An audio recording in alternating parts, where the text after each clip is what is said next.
Hello everyone. या सेशनमध्ये आपण ER डायग्राम म्हणजे काय ते बघणार आहोत.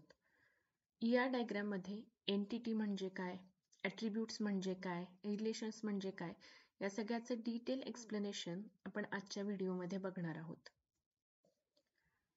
What is entity relationship model? तर तुम्ही बघितलं तर ह्याचा शॉर्ट फॉर्म आहे ER model. ER stands for entity relationship model. हे एक प्रकारचं हाय लेव्हल डेटा मॉडेल आहे, ज्याच्यामध्ये तुम्ही तुमचे डेटा इलेमेंट्स आणि रिलेशनशिप्स दाखवणार आहात. ज्यावेळेस तुम्ही एखादा सॉफ्टवेअर बनवणार आहात, एखादा सॉफ्टवेअर प्रोजेक्ट बनवणार आहात, त्याच्यामध्ये तुम्हाला डेटाबेस क्रिएशन ही अत्यंत महत्त्वाची गोष्ट आहे. आणि डेटाबेस क्रिएट करत असताना हा जे काही कन्सेप्च्युअल डिझाईन तुम्हाला बनवायचं आहे, त्यासाठी ER मॉडेल्सचा यूज केला जातो. जनरली तुमचं जे काही संपूर्ण डेटाबेसचं स्ट्रक्चर आहे ते आपण एंटिटी रिलेशनशिप डायग्राम थ्रू दाखवणार आहोत. थोडक्यात काय, तर तुमची अख्खी सिस्टीम, तुमची संपूर्ण सिस्टीम, त्याचा डेटाबेस आणि त्यांचं एकमेकांवरचं रिलेशन हे आपण ER डायग्राममधून दाखवतो. मग ह्या ER डायग्रामचे कंपोनंट्स कोणते कोणते आहेत? ER डायग्राम म्हणा किंवा ER मॉडेल म्हणा, तर ह्या ER मॉडेलचे 3 बेसिक कंपोनंट्स असतात: एंटिटी, ॲट्रिब्यूट आणि रिलेशन. कोणतीही ER डायग्राम काढताना तुम्हाला ह्या 3 गोष्टींवरती भर द्यायचा आहे. या 3 गोष्टी प्रत्येक ER मॉडेलचा अविभाज्य घटक आहेत: एंटिटी, ॲट्रिब्यूट आणि रिलेशन. मग ह्यांच्या अंडर त्यांचे वेगवेगळे टाईप्स आहेत. मग एंटिटी, मग त्याच्यामध्ये वीक एंटिटी असतात. ॲट्रिब्यूट, मग ॲट्रिब्यूट्सचे सुद्धा वेगवेगळे टाईप्स आहेत: key attributes, composite attributes, multivalued attributes, derived attributes. तसंच रिलेशन, 4 प्रकारचे रिलेशन्स ER मॉडेलमध्ये असतात: one to one, one to many, many to one आणि many to many. One by one आता आपण हे सगळे कंपोनंट्स बघणार आहोत. Entity. Then what is entity? तर प्रत्येक रिअल वर्ल्ड ऑब्जेक्ट जे आहे त्याला आपण एंटिटी म्हणतो. मग ती लिव्हिंग असेल, नॉन लिव्हिंग असेल, एखादं ऑब्जेक्ट असेल, रिकग्नायझेबल असेल, नॉन रिकग्नायझेबल असेल, त्याला आपण काय म्हणणार आहे? एंटिटी. थोडक्यात काय, तर अशी प्रत्येक गोष्ट जी आपण डेटाबेसमध्ये रिप्रेझेंट करणार आहोत, एंटरप्राइजमध्ये असणारी प्रत्येक गोष्ट काय असणार आहे? Entity. It may be a physical thing or simply a fact. मग आता ज्यावेळेस तुम्ही ह्याची उदाहरणं बघणार आहात त्यावेळेस तुम्हाला व्यवस्थितपणे लक्षात येईल की एंटिटी म्हणजे काय? Real time object.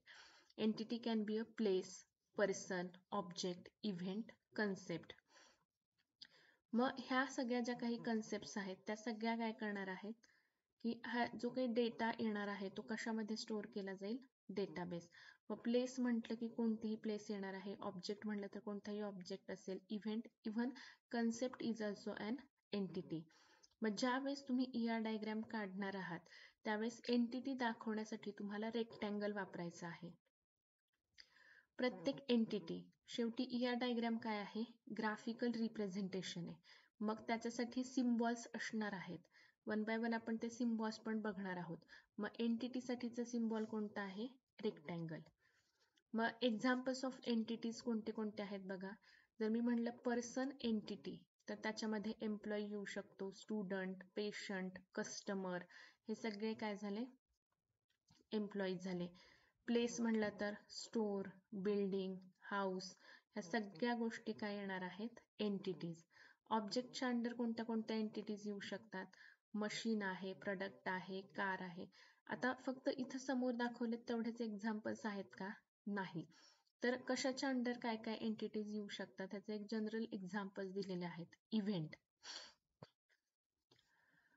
Sale, registration, renewal, हे सगळ्या सुद्धा काय आहेत? एंटिटीज आहेत. म्हणजे फक्त वस्तू म्हणजे एंटिटी आहे का? नाही.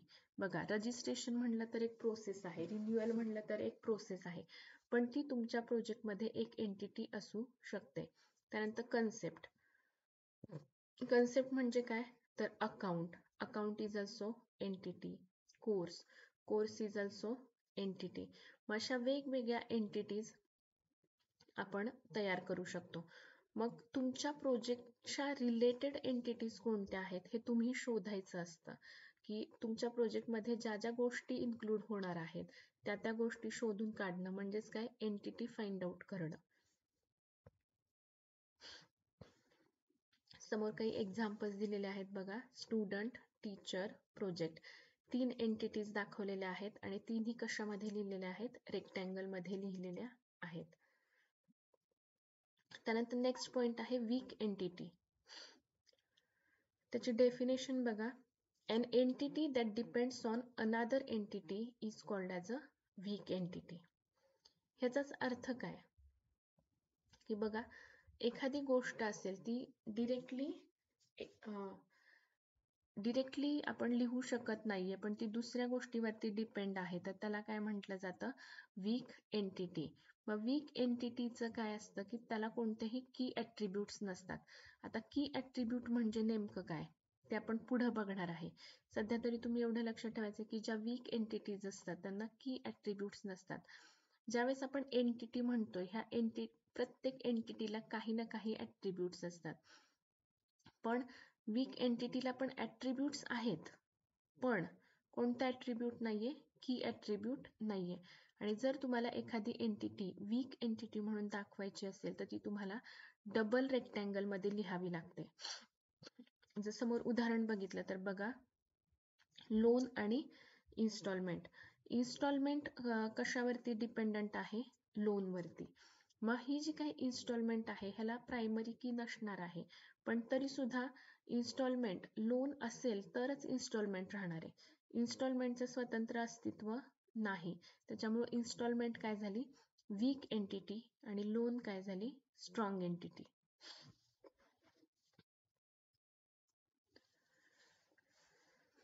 त्यानंतर नेक्स्ट आहे attributes. What is attribute? The attribute is used to describe the property of an entity. आता प्रत्येक एंटिटीला काहीतरी फीचर्स असणार आहेत, प्रत्येक एंटिटीला काही प्रॉपर्टीज असणार आहेत. प्रॉपर्टीज म्हणजेच काय, फीचर्स किंवा त्याचे जे काही व्हॅल्यूज आहेत त्या, तर त्याला आपण काय म्हणायचं, ॲट्रिब्यूट. ते प्रत्येक ॲट्रिब्यूट जे काही आहे ते त्या एंटिटीला डिस्क्राईब करणार आहे, त्याच्याबद्दल जास्तीची माहिती आपल्याला ॲट्रिब्यूट्स देतात. तर जर तुम्हाला एखादं ॲट्रिब्यूट या डायग्राम मध्ये दाखवायचं असेल तर त्यासाठी इक्लिप्स वापरलं जातं. आणि इथे चुकून झालेलं आहे, इलिप्स वापरलं जातं, जो सिम्बॉल आहे इलिप्सचा. आणि प्रत्येक स्वतंत्र ॲट्रिब्यूट साठी एक इलिप्स वापरलं जातं. इलिप्स म्हणजे काय, अंडाकृती सर्कल असतं, ती त्याचे काय आहे, सिम्बॉल आहे. आणि एका ॲट्रिब्यूट साठी एक इलिप्स. एका इलिप्स मध्ये तुम्ही एकापेक्षा जास्त व्हॅल्यूज लिहू शकत नाही. आणि तुमचं जे काही ॲट्रिब्यूट आहे ते डिरेक्टली त्या एंटिटीला कनेक्ट झालेलं असतं. एंटिटी आपण कशात रिप्रेझेंट केली आहे, रेक्टँगल. मग रेक्टँगल पासून लाईन जाणार आणि ती कशाला कनेक्ट होणार, इलिप्सला कनेक्ट होणार. मग एक्झाम्पल्स कोणते कोणते आहेत ॲट्रिब्यूटचे, तर समोर दिले बघा. जर स्टुडंट नावाची एंटिटी असेल तर त्याला स्टुडंटला ID असणार आहे, स्टुडंटला एज असणार आहे, स्टुडंटचा कॉन्टॅक्ट नंबर असणार आहे, स्टुडंटचं नेम असणार आहे. मग ह्या सगळ्या गोष्टी काय झाल्या, स्टुडंटच्या ॲट्रिब्यूट्स. जर कस्टमर एंटिटी म्हणून घेतलं तर मग customer ID, customer name, customer phone number, customer age, ह्या सगळ्या काय झाल्या, कस्टमरच्या attributes. Project as a entity घेतलं तर काय असेल, प्रोजेक्ट ID एक ॲट्रिब्यूट असेल, स्टार्ट डेट ॲट्रिब्यूट असेल, एंड डेट ॲट्रिब्यूट्स असेल, टीम मेंबर्स ॲट्रिब्यूट असेल. सो अशा पद्धतीने प्रत्येक एंटिटीला काही ना काही ॲट्रिब्यूट्स असणार आहेत. मग जर समोर तेच उदाहरण दिलेलं आहे की स्टुडंट आहे आणि स्टुडंटला 4 ॲट्रिब्यूट्स दाखवलेले आहेत. रोल नंबर आहे, एज आहे, नेम आहे आणि ॲड्रेस आहे. तर इथे तुम्ही बघू शकता की एंटिटी कशाने रिप्रेझेंट केलेली आहे, रेक्टँगलने. आणि जे काही सगळे ॲट्रिब्यूट्स आहेत ते कशाने रिप्रेझेंट केलेले आहेत, इलिप्सने. आणि ह्या दोन्हीला एका लाईनने आपण काय केलेलं आहे, कनेक्ट केलेलं आहे. मग ज्यावेळेस आपण ॲट्रिब्यूट लिहिणार आहोत, ह्या ॲट्रिब्यूट्सचे मगाशी आपण पाहिलं की वेगवेगळे टाइप्स आहेत. त्यातला पहिला टाइप आहे की attribute. What is key attribute? Key attribute uniquely identifies an entity from an entity set. Definition आपल्याला काय सांगते की की ॲट्रिब्यूट काय आहे, तर तुमची जी काही एंटिटी आहे ती युनिकली रिप्रेझेंट करतं. उदाहरणार्थ आता समोरच बघा, एक्झाम्पलमध्ये स्टुडंट, त्याचे 4 ॲट्रिब्यूट्स दिसत आहेत. स्टुडंट एंटिटी आहे. ॲट्रिब्यूट्स कोणते आहेत बघा, address, name, roll number, age. पण ह्या 4ही ॲट्रिब्यूट्समध्ये रोल नंबर हा युनिक आहे. युनिक म्हणजेच काय, एक विद्यार्थी एक रोल नंबर, म्हणून आपण त्याला काय म्हणणार आहोत, की ॲट्रिब्यूट, किंवा ह्यालाच प्रायमरी की ॲट्रिब्यूट सुद्धा म्हटलं जातं. आणि तुम्ही जर ऑब्झर्व केलं तर प्रायमरी की ॲट्रिब्यूटच्या खाली अंडरलाईन केलेली आहे. सो डायग्रॅमॅटिकली जर तुम्हाला की ॲट्रिब्यूट रिप्रेझेंट करायचं असेल तर प्रायमरी की जी काही तुमची असणार आहे त्याच्या खाली काय करायचं आहे, अंडरलाईन द्यायची आहे. सो स्टुडंटसाठीचं की ॲट्रिब्यूट कोणतं आहे, रोल नंबर. तसंच मगाशी सांगितलं तसं कस्टमर एंटिटी घेतलं, customer I D, customer name, customer age, मग कस्टमर मोबाईल नंबर, ह्याच्यामध्ये युनिक काय असणार आहे, कस्टमर आय डी. मग तुमची प्रायमरी की किंवा की ॲट्रिब्यूट काय असेल, कस्टमर आय डी. सो तुम्हाला तुमच्या प्रोजेक्टमध्ये सर्वात आधी एंटिटीज फाइंड आउट करायच्या आहेत. मग त्या एंटिटीजसाठी तुम्हाला जे ॲट्रिब्यूट्स आवश्यक आहेत ते ॲट्रिब्यूट्स फाइंड आउट करायचे आहे. मग त्या ॲट्रिब्यूट्समध्ये की ॲट्रिब्यूट कोणता आहे ते तुम्हाला शोधायचं आहे. आणि की ॲट्रिब्यूट असेल तर त्याला काय करायचं आहे, अंडरलाईन करायची आहे. पण मगाशी आपण वीक एंटिटीची सुद्धा डेफिनेशन बघितली आणि तिथं काय सांगितलं होतं की वीक एंटिटी डझंट हॅव की ॲट्रिब्यूट. म्हणजेच काय की त्याला युनिक अशी आयडेंटिटी नसणार आहे, त्याच्यामध्ये की ॲट्रिब्यूट नसणार आहे.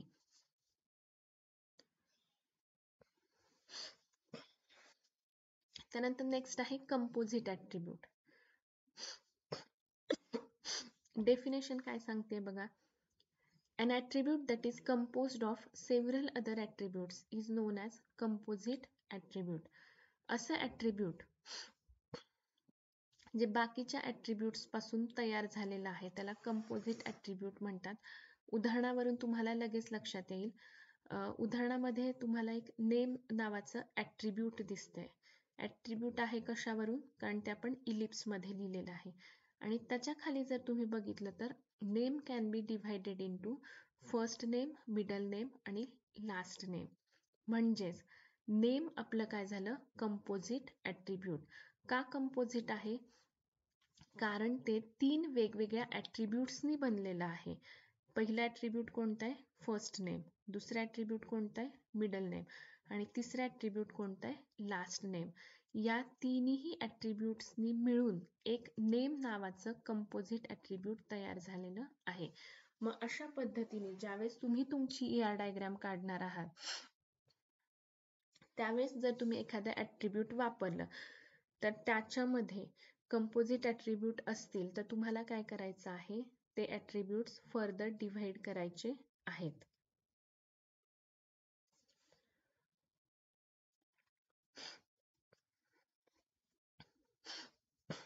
नेक्स्ट आहे मल्टी व्हॅल्यूड ॲट्रिब्यूट.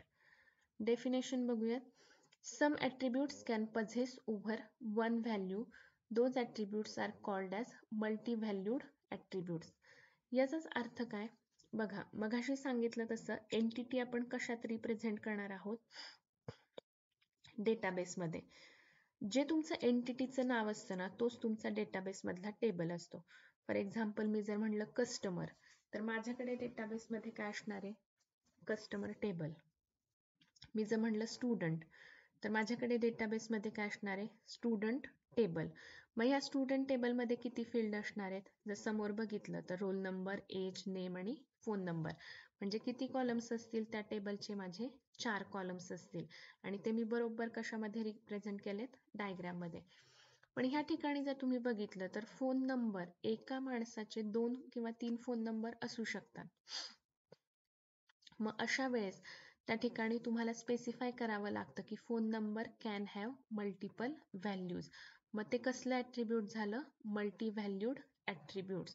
आणि ते जर तुम्हाला रिप्रेझेंट करायचं असेल तर समोर तुम्ही बघू शकता की डबल इलिप्स आपण काढलेलं आहे आणि त्याच्यामध्ये फोन नंबर लिहिलाय. मग अजून मल्टी व्हॅल्यूड ॲट्रिब्यूट कोणतं असू शकतं? ॲड्रेस असू शकतो, त्याच्यानंतर ईमेल आय डी असू शकतो. हे काय आहेत? मल्टी व्हॅल्यूड ॲट्रिब्यूट्स आहेत. पण जर तुम्ही बघितलं तर रोल नंबर आपण मगाशीच बघितलं, रोल नंबर कसा असतो? युनिक, त्यामुळे ते झालं की ॲट्रिब्यूट. नेम, एका व्यक्तीचे अनेक नावं तर नसतात, त्याच्यामुळे ते सुद्धा मल्टी व्हॅल्यूड ॲट्रिब्यूट नाही. मग ज्यावेळेस तुम्ही ER डायग्राम काढणार आहात त्यावेळेस कोणतं ॲट्रिब्यूट मल्टी व्हॅल्यूड आहे हे सुद्धा तुम्हाला आयडेंटिफाय करता आलं पाहिजे आणि आयडेंटिफाय करून ते तुम्हाला त्या ठिकाणी रिप्रेझेंट करता आलं पाहिजे.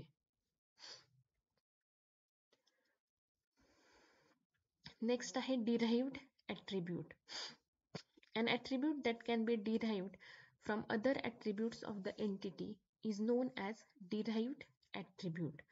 म्हणजेच काय की एखाद्या ॲट्रिब्यूटच्या व्हॅल्यूवरून जर तुम्ही दुसरा ॲट्रिब्यूट डिफाईन करणार असाल तर त्याला डिराइव्ड ॲट्रिब्यूट म्हटलं जातं. डायग्राम मध्ये तुम्ही बघू शकता की एजला डॉटेड इलिप्स काढलेला आहे. तुम्हाला डिराइव्ड ॲट्रिब्यूट रिप्रेझेंट करायचं असेल तर सिम्बॉल कसा आहे? डॅश्ड इलिप्स. इलिप्स काढलंय पण ते कशाने बनलेलं आहे?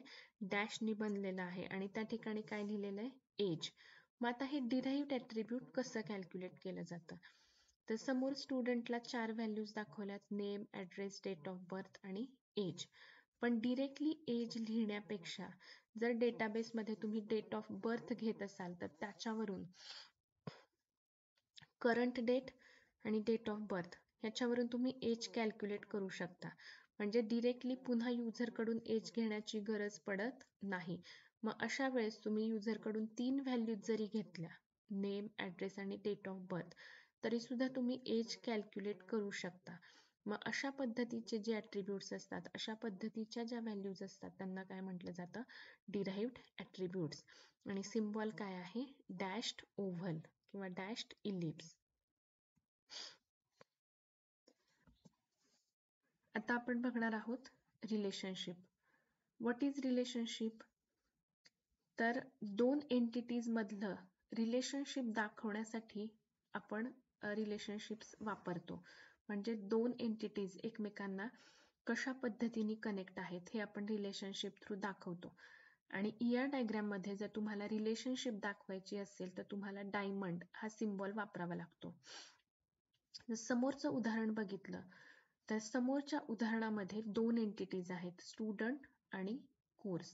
समोरच्या उदाहरणामध्ये दोन एंटिटीज आहेत, स्टुडंट आणि कोर्स. ह्या दोन्हीही कनेक्टेड आहेत स्टडी ह्या रिलेशनशिपने. Student, study, course. तुम्हाला ज्यावेळेस एखादी रिलेशनशिप दाखवायची आहे, एक किंवा दोन शब्दात तुम्हाला त्या दोन एंटिटीज मधलं एकमेकांबरोबरचं रिलेशन एक्सप्लेन करायचं आहे. आणि नेहमी लक्षात ठेवायचं आहे की कसं कनेक्ट केलंय बघा, entity, line, diamond, line, entity. दोन एंटिटीज डिरेक्टली कधीही जोडायच्या नाहीयेत. म्हणजे स्टुडंट आणि कोर्स आणि त्यांच्यामध्ये स्ट्रेट लाईन कधीही जोडायच्या नाहीत. मधी कोणती ना कोणती एक रिलेशनशिप असलीच पाहिजे. तसंच दोन डायमंड्स एकमेकांना कधीही जोडायचे नाहीयेत. म्हणजे दोन रिलेशनशिप एकमेकांना कधीही कनेक्ट होत नाहीत. Relationship is always between two entities. मग ह्या रिलेशनशिपचे 4 टाइप्स आहेत. त्यातला पहिला आहे 1 to 1 रिलेशनशिप. 1 to 1 रिलेशनशिप मध्ये काय असतं तर तुमच्या एंटिटीतला एक सिंगल इलिमेंट दुसऱ्या एंटिटी मधल्या एका सिंगल इलिमेंट बरोबर मॅप केला जातो किंवा असोसिएट केला जातो. त्याला म्हणतात 1 to 1 रिलेशनशिप. जर एक्झाम्पल बघितलं तर बघा, स्टुडंट आणि identification card. One student has one identification card. त्याच्यामुळं इथे रिलेशनशिप कोणती आहे? 1 to 1. आणि रिप्रेझेंट कशी केली आहे बघा, स्टुडंट त्याच्या जी लाईन आहे समोर कनेक्ट होणारी तिथे 1 लिहिलेलं आहे आणि आयडेंटिफिकेशन कार्ड ती जी लाईन आहे ती 1. So student is related with identification card with 1 to 1 relationship.